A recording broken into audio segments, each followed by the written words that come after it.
اولم یسیروا فی الارض فینظروا کیف کان عاقبۃ الذین کانوا من قبلہم كانوا هم أشد منهم قوة وآثارا في الأرض فأخذهم الله بذنوبهم وما كان لهم من الله من واق صدق اللہ العظیم۔ او کیا لم نہیں، یسیرو وہ چلے پھرے یا چلتے پھرتے ہیں، فی الارض زمین میں، فینظرو تو وہ دیکھتے، ہمیں پاس اس کے معنی پاس کہیں تو ہم کر سکتے ہیں اس کا، فینظرو تو وہ دیکھتے، کیف کیسا یا کیسے، کانا ہوا، کیف کانا کیسا ہوا، عاقبت انجام کو کہتے ہیں، الذین ان لوگوں کا، کانوں جو تھے، من قبلہم ان سے پہلے۔ اس کا مطلب یہ ہوا کیا یہ لوگ کبھی زمین میں چلے پھرے نہیں ہیں کہ انہیں ان لوگوں کا انجام نظر آتا جو ان سے پہلے گزر چکے؟ کانوں تھے وہ، تھے ہم وہ، اشد زیادہ سخت، منہم ان سے، قوتاً قوت کے اعتبار سے، طاقت کے اعتبار سے، و آثاراً اور آثار کے اعتبار سے، فی الارض زمین میں،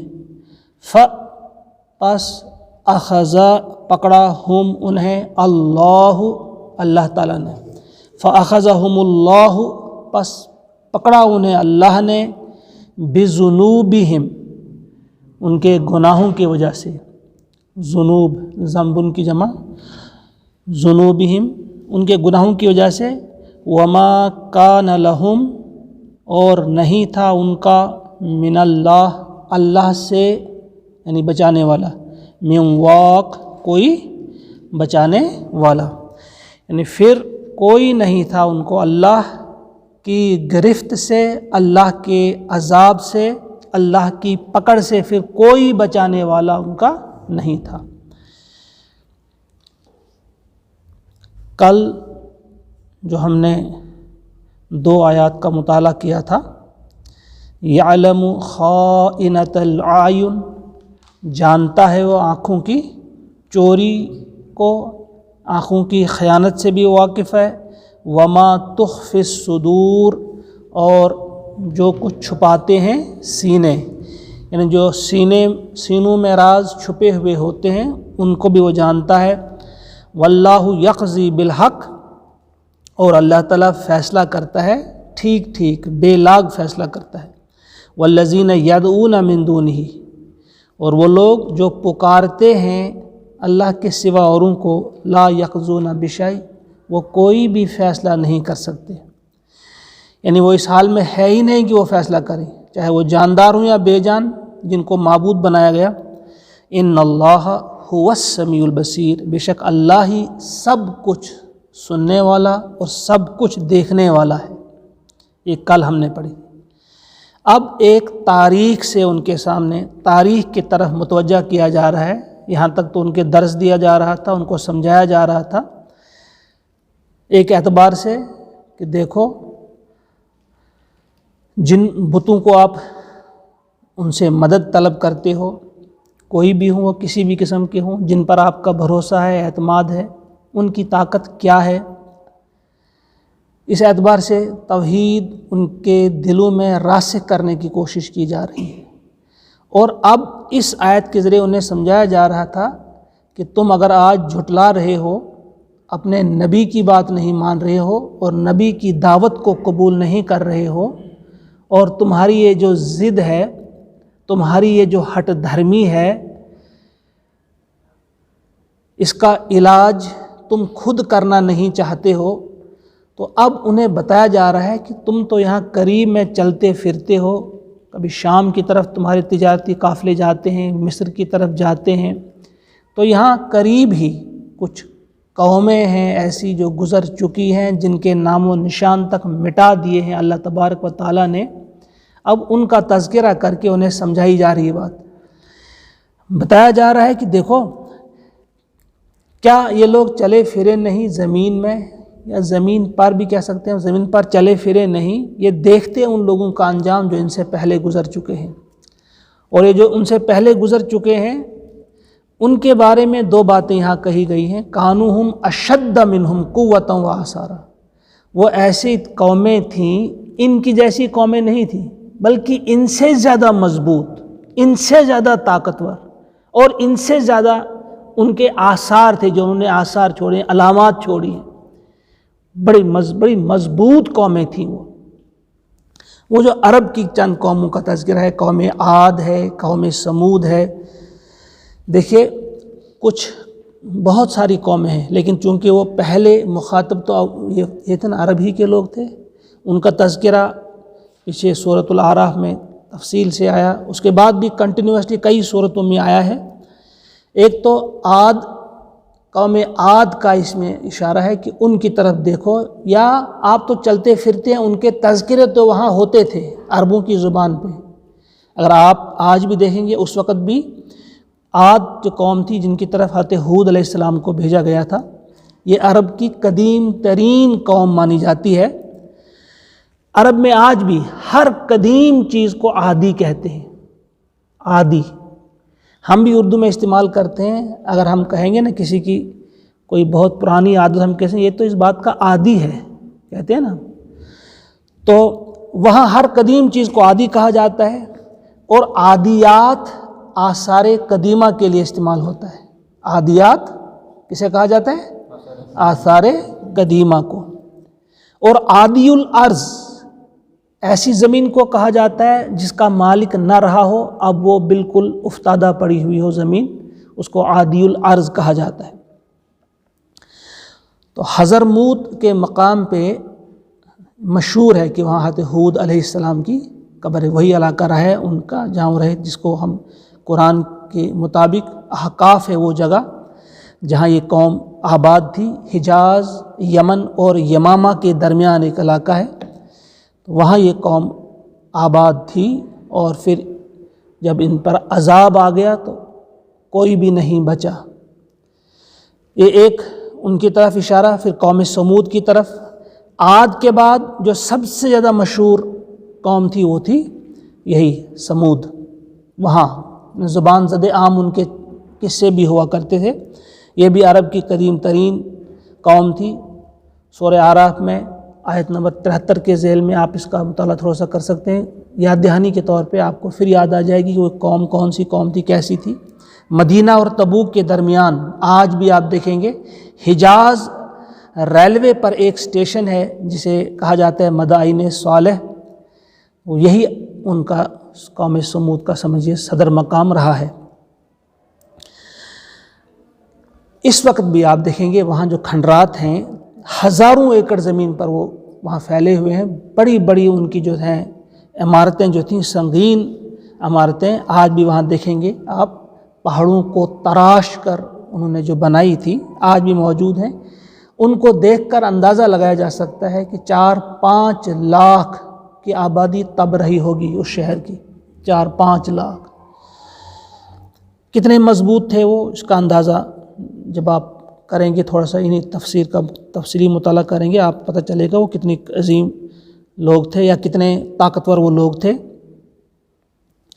ایک واقعہ ہمیں ملتا ہے غزوہ تبوک کے موقع پہ، غزوہ تبوک جب ہوئی تھی تو اس وقت حضور علیہ السلام نے وہاں ان کو نصیحت کی تھی، سب لوگوں کو جمع کیا تھا اور پھر سمجھایا تھا کہ جو اللہ کے نافرمان بندے ہوتے ہیں، جو باغی بندے ہوتے ہیں، جو اللہ کی بات نہیں مانتے ہیں، جو اڑتے ہیں، جو اکڑ دکھاتے ہیں، کہ ان کی اللہ تعالیٰ پھر ان کی اکڑ کو کیسے ختم کرتا ہے، ان کی گردنوں کو کیسے مروڑتا ہے، گردنوں کو کیسے توڑتا ہے، ان کے اس تکبر کو خاک میں کیسے ملاتا ہے۔ وہاں ان کو انہیں مثال دی اور کچھ عبرت دلائی. وہاں پہ وہ کنواں بھی دکھایا جس کنویں پہ حضرت صالح علیہ السلام کی وہ اونٹنی پانی پیا کرتی تھی، وہ کنواں دکھایا اور حکم دیا سب کو کہ آپ بھی سب یہیں سے پانی لیں گے، جو باقی کنویں یہاں پہ وہاں سے آپ پانی نہیں لیں گے، اسی کنویں سے آپ پانی لائیں گے. باقی کنووں سے منع کیا. اسی طرح سے وہ پہاڑی کا درہ بھی دکھایا جہاں سے وہ اونٹنی آتی تھی صالح علیہ السلام کی پانی پینے کے لیے، اور فج الناقہ اس کو کہا جاتا ہے، آج بھی وہ مشہور ہے. اور پھر کچھ مسلمان وہاں جا رہے تھے، اب سیر سپاٹا کر رہے تھے ادھر ادھر، تو آپ نے منع فرمایا کہ یہ سیرگاہ نہیں، یہ ایسا مقام نہیں کہ یہاں سیر و سیاحت آپ کریں گے، بلکہ یہ رونے کی جگہ ہے. یہاں عذاب الہی نازل ہوا ہے، یہاں جلدی سے آپ اپنی ضرورت کی جو چیزیں ہیں لے لو اور جلدی یہاں سے نکل جاؤ. پھر قوم شعیب، ان کی طرف بھی اشارہ ہے. مدین جو علاقہ ہے وہاں حضرت شعیب علیہ السلام کی قوم تھی آباد.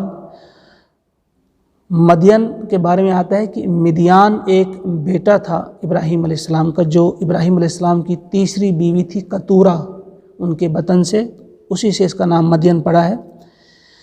تو یہاں سے بھی گزرتے تھے، قافلے جاتے ہیں شام کو مصر کی طرف. ان کی طرف بھی اشارہ ہے کہ بھائی یہاں سے تو آپ گزرتے رہتے ہو، ذرا یہ آپ بھیڑ بکریوں والی آنکھیں لے کر یہاں سے کہاں جاتے ہو؟ جس طرح سے بھیڑ بکریاں یا گدھے چرتے ہیں، وہ دیکھتے ہیں ان کو صرف گھاس نظر آتی ہے.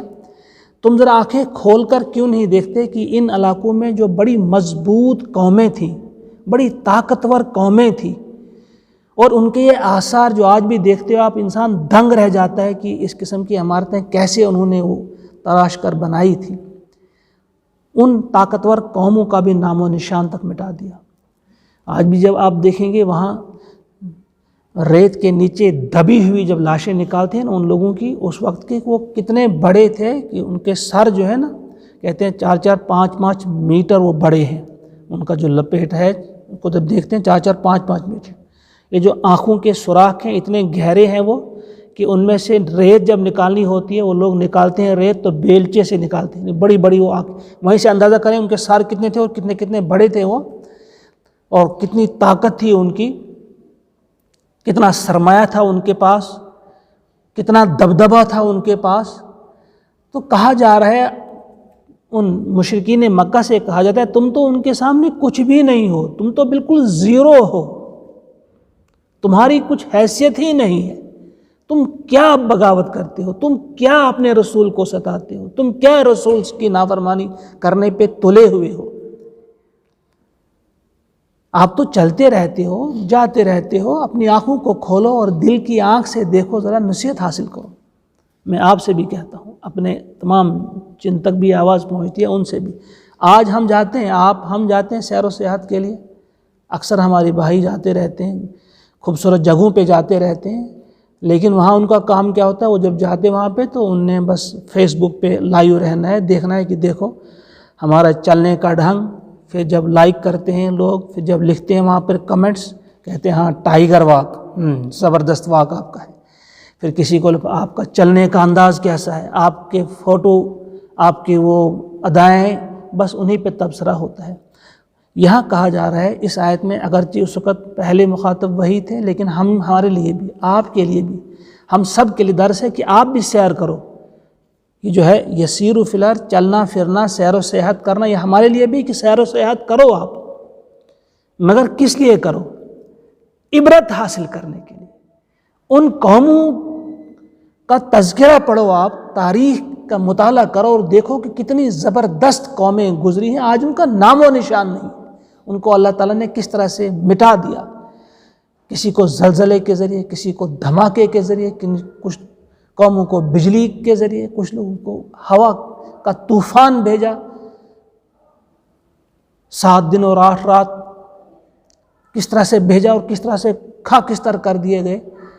تو یہ چیزیں اس اعتبار سے آپ اپنی آنکھیں کھولو. ہمارے قریب میں بھی کئی جگہیں ایسے ہیں، جب آپ جاتے ہیں وہاں دیکھتے ہیں بڑے بڑے محلات ہیں، کھنڈر بنے ہوئے ہیں، آج کوئی نہیں ہے. ان محلات کو دیکھ کر کسی نے ایک اعتبار سے کہا، کسی نے دوسرے اعتبار سے کہا، کھنڈر بتا رہے ہیں کہ عمارت عظیم تھی. کھنڈر کو ہی ہم دیکھ کر کہہ سکتے ہیں کہ کبھی کیسی عمارت یہ رہی ہے. تو ہم کو ذرا غور و فکر کرنا چاہیے کہ ہم جو خصوصاً آپ سے میں کہہ رہا ہوں کہ آپ ابھی بالکل نوخیز ہیں، نو عمر ہیں، آج ہی سے آپ اپنے جوانیوں کو بے داغ رکھیں، آج ہی سے اپنی سوچ کو آپ شستہ، صاف اور ستھری سوچ بنائیں. آج ہی سے اپنے دلوں میں آپ اللہ کی عظمت، اللہ کے رسول علیہ الصلاۃ والسلام کی محبت اور قرآن کریم سے لگاؤ، تعلق، اس کو آپ مضبوط کریں. آج ہی سے آپ دیکھیں گے کہ آپ کی زندگی میں کیا بہار آئے گی، آپ کے چہرے پر کیسا نور آئے گا، آپ کو کیسا سکون ملے گا. بڑا حسین موقع ہے، اچھا موقع ہے، ابھی آپ اپنی جوانیوں کو بے داغ رکھ سکتے ہیں. تو اس آیت کریمہ میں اللہ تبارک و تعالیٰ ان کی طرف اشارہ کر کے، ان قوموں کی طرف ان کا تذکرہ کر کے، صرف اشارہ، لیکن مختلف مقامات پہ ان کی تفصیل آئی ہے. جب آپ پڑھیں گے، کچھ تو آپ نے پڑھے بھی ہیں، کچھ مقامات پہ ہم مزید وضاحت کریں گے کہ ان کا طریقہ کیا تھا، کس طرح سے انہوں نے اپنے رسولوں کو جھٹلایا، رسول نے کس کس طرح سے ان کو سمجھایا، اور پھر رسولوں کو جواب کیسے انہوں نے دیا. سواء علینا اوعظت ام لم تکن من الواعظین. اپنے رسولوں سے کچھ لوگوں نے کہا کہ ہمارے لیے برابر ہے، آپ ہمیں واعظ کریں، نصیحت کریں یا نہ کریں، ہم تو ماننے والے نہیں ہیں، ہمارے لیے برابر ہے. یعنی کتنی بدبخت قومیں تھیں وہ، کتنے بدبخت تھے وہ کہ سوچتے بھی نہیں تھے کہ رسول کا جھٹلانا کیا ہے. رسول کا جھٹلانا اصل میں اللہ کا جھٹلانا ہے. پھر اللہ کی طاقت کیا ہے، وہ تو بہت زیادہ غیور ہے.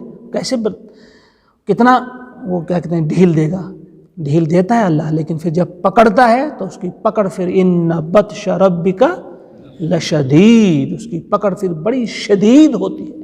پھر کوئی ترس نہیں آتا اللہ کو، کسی قسم کا ترس نہیں آتا. پھر ان کے بچے جو ہیں ان کو دیکھتے ہیں آپ، کوئی جڑوں کے نیچے پھنسے ہوئے ہوتے ہیں. جب طوفان آتا ہے، سیلاب آتا ہے، تو چھوٹے چھوٹے بچے بھی، بڑے بھی، امیر بھی، غریب بھی، کس طرح سے پھر اس چکی میں پسے جاتے ہیں. فرمایا جاتا ہے کانوہم اشد منہم قوتا و آثارا، قوت کے اعتبار سے بھی، آثار کے اعتبار سے بھی. یعنی آثار، نشانات، اثر کی جمع ہی آثار، ان نے نشانات چھوڑے ہیں، ان کے اعتبار سے بھی وہ تم سے زیادہ طاقتور تھے، تم سے زیادہ سخت تھے. پھر جب انہوں نے نافرمانی کی فَأَخَذَهُمُ اللَّهُ بِذُنُوبِهِمْ، پھر پکڑا اللہ نے ان کے گناہوں کی وجہ سے، ان کی نافرمانیوں کی وجہ سے، ان کی ضد اور ہٹ درمی کی وجہ سے، ان کی بغاوت کی وجہ سے ان کو اللہ نے پھر پکڑا، اور ایسا پکڑا وَمَا كَانَ لَهُم مِّنَ اللَّهِ مِن وَاقٍ. واق کل ہی بتا رہے تھے، وَقِنَا ہم کو بچا، وَقِهِمْ ان کو بچا، پڑھا نا آپ نے کل، وقا بچانے کو کہتے ہیں، وقاہم ان کو بچا لیا، تو واق بچانے والا. پھر کوئی نہیں تھا ان کو بچانے والا اللہ کی گرفت سے، اللہ کی پکڑ سے کوئی بچانے والا نہیں تھا. پھر کون بچا سکتا ہے؟ جب اللہ کا کسی پر عذاب آ جائے تو کوئی بچا سکتا ہے؟ لہذا ہمارے لیے اب بھی موقع ہے کہ ہم غور و فکر کریں، سمجھیں اور اپنی زندگیوں کو سجائیں اور سنواریں. بس قرآن پاک کے ساتھ آپ کی دلچسپی ہو، صبح شام ہر وقت آپ کی زبانوں پہ آپ گنگناتے رہیں، تو بس قرآن پاک کی آیت، میں نے جیسے کہا کہ یہ جو آیت آج ہم پڑھیں گے، اب کل شام تک اس کو آپ بالکل دہراتے رہیں گے، چلتے ہوئے بھی، کھاتے ہوئے بھی، بیٹھے ہوئے بھی آپ کے ذہن میں یہ گونجتی رہے، حفظ بھی ہو جائے گی، اس کا اثر آپ کے دل پر بھی پڑے گا اور آپ غور و فکر بھی کریں گے. ایک بار ہم پھر سے پڑھیں گے. اولم یسیروا فی الارض فینظروا کیف کان عاقبہ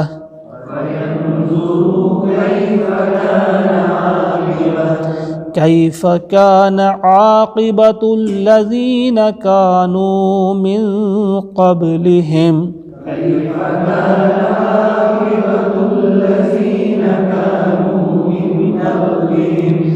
كانوا هم أشد منهم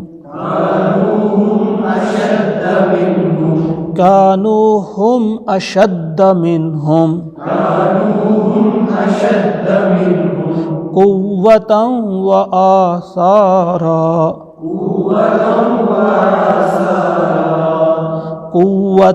وآثارا في الأرض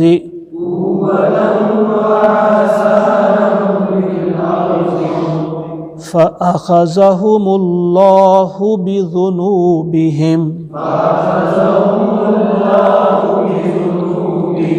وما كان لهم من الله من واق.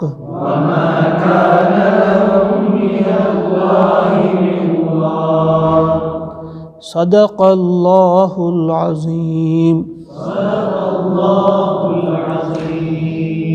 اللهم اجعل القرآن ربيع قلوبنا ونور أبصارنا وشفاء صدورنا وذهاب همومنا وغمومنا.